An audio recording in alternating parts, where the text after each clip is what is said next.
अस्सलाम वालेकुम नाजरीन। बदहज़मी, गैस का बनना और मैदे की जलन ये वो कॉमन अलामतें हैं जो कि हमारे यहाँ बहुत ज़्यादा कॉमन है। बदहज़मी एक मामूली मसला भी हो सकता है और बदहज़मी किसी सीरियस बीमारी की वजह भी हो सकती है। और हमारे यहाँ जो एशियन ममालिक है इसमें यह मसला बहुत कॉमन है बदहज़मी का।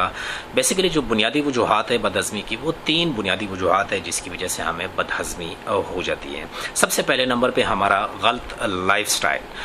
गलत लाइफस्टाइल की वजह से बुनियादी जो इसकी वजह है वो हमारी अपनी ज़ात है। हमारी खाने की आदतें नहीं ठीक, हमारे खाने की जो टाइमिंग है वो नहीं ठीक, उसका पैटर्न नहीं ठीक, उसका मयार नहीं ठीक, खाने की मकदार हमारी नहीं ठीक, जिसकी वजह से हमें बदहज़मी हो जाती है।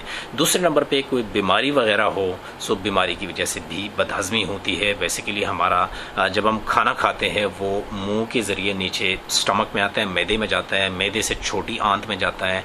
छोटी आंत में क्या होता है कि जो खाने में जो बुनियादी चीज़ें हैं, प्रोटीन्स है, फैट्स है, कार्बोहाइड्रेट्स है, वो यहीं पे एब्जॉर्ब होना शुरू हो जाते हैं। और जो पित्ता है आपका, गो कि पित्ता आपके खुराक की नाली का हिस्सा नहीं है, लेकिन पित्ते से कुछ रतूबतें आती हैं और आपके खाने को हज़म करने में हेल्प करती है। फिर उसके बाद आपका लबलबा है, लबलबे से कुछ मवाद आता है और आपके खाने के को हज़म करने में हेल्प करते हैं। छोटी आंत के फिर 3 हिस्से हैं, खाना उधर ही घूमता है और प्रोटीन्स, फैट्स, कार्बोहाइड्रेट्स वो हज़म हो जाते हैं। फिर उसके बाद बड़ी आंत में खाना जाता है, बड़ी आंत में जो नमकियात होती है वो हज़म हो जाती है और पानी उससे एब्जॉर्ब हो जाता है और फिर फुजले की सूरत में वो फिर पखाने वाले रास्ते बाहर निकलता है। ये जो खुराक की नाली जितनी कितनी बड़ी है, कई फीट ये खुराक की नाली है, इसमें अगर कहीं पे कोई मसला है उस वजह से भी बदहज़मी हो सकती है। और तीसरी जो वजह है बदहज़मी की वो है सेल्फ मेडिकेशन, क्योंकि हम खुद से जो मेडिसिन लेते हैं, इस्तेमाल करते हैं, उस वजह से भी बदहज़मी हो सकती है। बदहज़मी को कैसे रोका जाए, बदहज़मी को हम कंट्रोल कैसे करें? सबसे पहले नंबर पे जो हमारा लाइफस्टाइल है हमें उसको ठीक करना चाहिए। हमारे जो खाने का पैटर्न है उसको ठीक करना चाहिए। खाने की जो हमारा जो मयार है उसको ठीक करना चाहिए और हमें ब्रेकफास्ट भी करना चाहिए, लंच भी करना चाहिए और हमें शाम का खाना वो भी हमारे लिए ज़रूरी है। ब्रेकफास्ट के ऊपर अगर हम बात करें, ब्रेकफास्ट को स्किप नहीं करना चाहिए। हमारे बहुत सारे लोग हैं जिनको बदहज़मी की शिकायत होती है और जब हम उनसे पूछते हैं कि सुबह का नाश्ता करते हैं या नहीं, वो नाश्ता सुबह का नहीं करते। बदहज़मी इसलिए होती है कि पूरी रात आपका स्टमक वो बिल्कुल खाली होता है, एसिड बनता रहता है, तेज़ाबियत ज़्यादा हो जाती है और जब तेज़ाब को खाना नहीं मिलता तेज़ाबियत ज़्यादा होके फिर वो डकार शिकार शुरू हो जाते हैं, सीने में, मैदे में जलन स्टार्ट हो जाती है और फिर खाना आपसे सही तरीके से हज़म नहीं होता, आपको ब्लोटिंग सी हो जाती है। उसके बाद दोपहर का खाना है। दोपहर के खाने में हम यूजुअली क्या करते हैं कि दोपहर के खाने में हम फास्ट फूड्स या बर्गर या पिज़्ज़ा या फिर ऑयली फूड्स, इस तरह की चीज़ें ज़्यादा इस्तेमाल करते हैं जो कि बिल्कुल गलत हैं। हमें मसनूई खुराक हमें इस्तेमाल नहीं करनी चाहिए और घर पे जो खाना होता है वो साफ़ सुथरा होता है, हमें उसको इस्तेमाल करना चाहिए। फिर शाम की जो रोटी है, शाम के टाइम हम क्या गलती करते हैं कि खाना खा के फ़ौरन सो जाते हैं, जो कि एक बहुत गलत आदत है। शाम के रोटी के बाद हमें सोना नहीं चाहिए और सोने से 2 घंटे पहले हमें खाना खाना चाहिए। फिर ये मसला नहीं होगा। शाम के रोटी के बाद हमें थोड़ा सा वॉक भी हमारे लिए ज़रूरी है। कम से कम 40 कदम ये हमें चलना चाहिए, वॉक करनी चाहिए। 40 से लेके 100 कदम तक हमें चलना चाहिए, वॉक करना चाहिए, तब बदहज़मी नहीं होगी। फिर इसके बाद खाने के बाद अगर हम कोई गलती करते हैं, जो स्मोकर्स लोग होते हैं, जो सिगरेट पीते हैं, सिगरेट भी बज़ाते खुद एक वजह है डिस्पेप्सिया या बदहज़मी की। स्मोकर जो लोग होते हैं वो खाना कम खाते हैं, नाश्ता भी नहीं करते, दोपहर को भी नहीं खाते और कुछ लोग तो ऐसे कई दिनों तक कुछ खाते नहीं है, जिसकी वजह से मज़ीद उनका मसला ज़्यादा हो जाता है और जब थोड़ा सा खाना खा लेते हैं उनके ऊपर बोझ बनता है, बदहज़मी सी हो जाती है। स्मोकिंग बिल्कुल नहीं करनी चाहिए। इसके अलावा जो लोग अल्कोहल वगैरह कंज्यूम करते हैं, अल्लाह ना करे कोई बंदा इस्तेमाल करता हो, अल्कोहल के इस्तेमाल से भी बदहज़मी होती है। अल्कोहल को अवॉइड करें।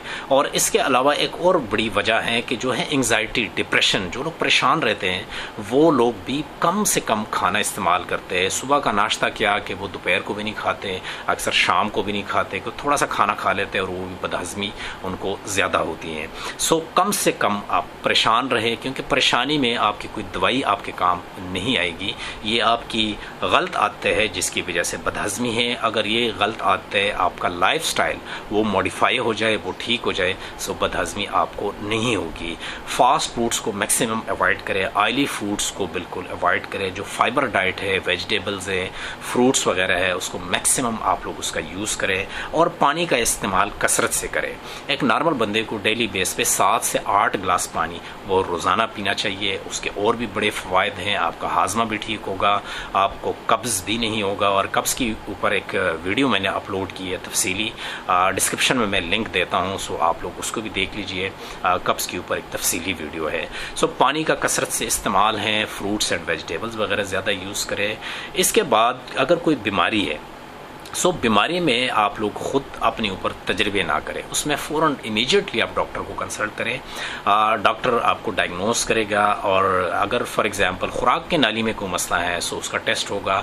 मैदे का अगर कोई मसला है सो मैदे का टेस्ट होगा। हमारे यहाँ एशियन लोगों में एच पाइलोरी इन्फेक्शन बहुत ज़्यादा है, सो उसके लिए टेस्ट होगा और जो उसका इलाज है वो फिर उसी वक्त वो आपको बताएंगे कि कितने अरसे के लिए आपने मेडिसिन खानी है और कौन सी मेडिसिन आपने इस्तेमाल करनी है। इसके अलावा अगर पित्ते का अगर कोई मसला है, कोई पथरी वगैरह है, उसके लिए अल्ट्रासाउंड होता है, वो डॉक्टर आपको एडवाइस करेगा और वो आपकी दवाई से ठीक हो सकता है। आपकी सर्जरी होगी, सो उसमें एहतियाती तदाबीर आपके काम नहीं आएगी, वो आपने इमीडिएटली डॉक्टर को कंसल्ट करना है। इसी तरह लबलबे का अगर कोई मसला है सो उसके लिए टेस्ट वगैरह होंगे, उसकी कई बीमारियां हैं। अगर कोई इस तरह कोई बीमारी है सो डॉक्टर वो डायग्नोस करेगा, आपके टेस्ट वगैरह करेगा और आपको ट्रीटमेंट फिर उसके बाद एडवाइस करेगा। और सबसे आखिर में जो हम सेल्फ मेडिकेशन करते हैं, खुद से मेडिसिन खाते हैं, खासकर एंटीबायोटिक्स का हम अननेसेसरी यूज़ करते हैं और ख़ुद से इस्तेमाल करते हैं। हम मेडिकल स्टोर्स पे जाते हैं और वहीं से ख़रीदते हैं और कसरत से हम इस्तेमाल करते हैं, जो कि एक सबसे बुनियादी वजह है बदहज़मी की। सो सेल्फ मेडिकेशन नहीं होनी चाहिए, चाहे वो एंटीबायोटिक्स हैं, चाहे वो पेन किलर हैं, चाहे वो स्टमक के लिए कोई मेडिसिन है। सो कोई भी मेडिसिन है वो आप डॉक्टर को कंसल्ट किए बगैर वो बिल्कुल नहीं लेना चाहिए। जहाँ तक लाइफस्टाइल की बात है, सो लाइफस्टाइल को आप मॉडिफाई करें और इसके साथ एक्सरसाइज के बारे में अगर मैं बात करूँ, सो अगर आपको बदहज़मी है तो आपको ज़्यादा एक्सरसाइज की नहीं ज़रूरत, आप जस्ट वॉक करें, क्योंकि ज़्यादा एक्सरसाइज करेंगे उससे भी बदहज़मी ज़्यादा होगी। खासकर जिसमें बेंड होना पड़े, जिसमें आप पुशअप्स वगैरह लगाते हैं या आप लेटते हैं, वो तेज़ाबियत, वो मैदे की जो तेज़ाबियत है वो ऊपर आएगी और आपकी सीने में जलन ज़्यादा होगी। सो एक्सरसाइज में सिर्फ ये करें कि आप वॉक करें बदहज़मी के लिए।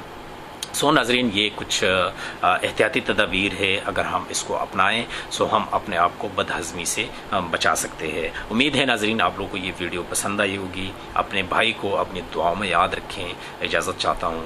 अल्लाह हाफिज़।